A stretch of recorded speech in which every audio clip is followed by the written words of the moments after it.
పోస్టులు పెడతారు వీళ్ళే. కక్కలేక మింగలేక బీఆర్ఎస్ పార్టీ సోషల్ మీడియా కార్యకర్తల పరిస్థితి తయారైంది. మొన్న కవిత విషయంలో కూడా గట్లయింది.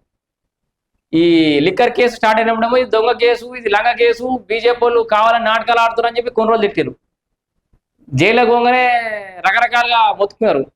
జైలుకి వెళ్ళి బయటకు వచ్చి ఈమె బీఆర్ఎస్ మీద వ్యతిరేక గలం ఎత్తుకోగానే ఈమె లిక్కర్ రాని స్టిక్కర్ రాని అని కూడా కవితను 2 రోజులు తిట్టిరు.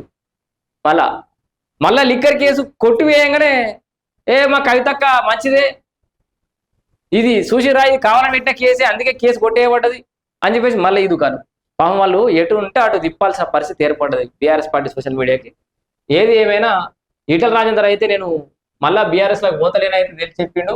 మరి ఆడ గేట్లు మూసుకపోయినాయి, వాళ్ళు రానిత్తలేరు, అందుకే ఓతలేడు అని చెప్పేసి వీళ్ళు అంటారు.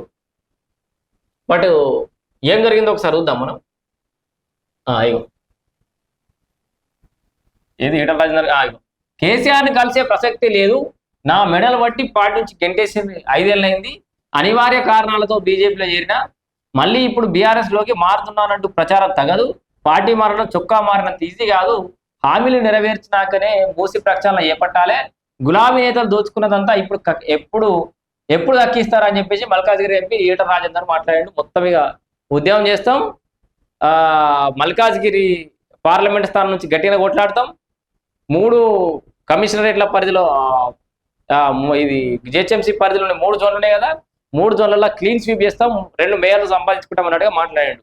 అండ్ ఇక్కడ బండి సంజయ్కి ఇండైరెక్ట్ గా చురుకులు అందించింది ఈటల రాజేందర్. ఇదే సందర్భంలో మళ్ళీ చెప్తున్నా ఏంటంటే మొన్న జరిగినటువంటి ఎన్నికలు ఉన్నాయి కదా, సర్పంచ్ ఎన్నికలు, అవన్నీ స్థానిక సంస్థలు అయినాయి కదా, మున్సిపల్ ఎన్నికలు, అవి అయినప్పుడు ఈటల రాజేందర్ నీకు ఇక్కడేం పని, ఇది నీ నియోజకవర్గం కాదు, నువ్వు మల్కాజ్గిరికి ఎంపీవి, ఇక్కడికి రావద్దు అన్నట్టుగా నన్ను అక్కడికి పరిమితం చేసి నన్ను రానియలేదు, అందుకే నేను అటెంకల పోలే, అందుకే ఆ మున్సిపల్ స్థానాలు కోల్పోయినాం, కానీ ఇప్పుడు ఇది నా అడ్డాయిగా ఇప్పుడు నేను ఇక్కడ ఎంపీని కాబట్టి ఇక్కడ టికెట్ల విషయంలో నాదే నిర్ణయం అన్నట్టుగా అర్థం వచ్చే విధంగా మాట్లాడాడు.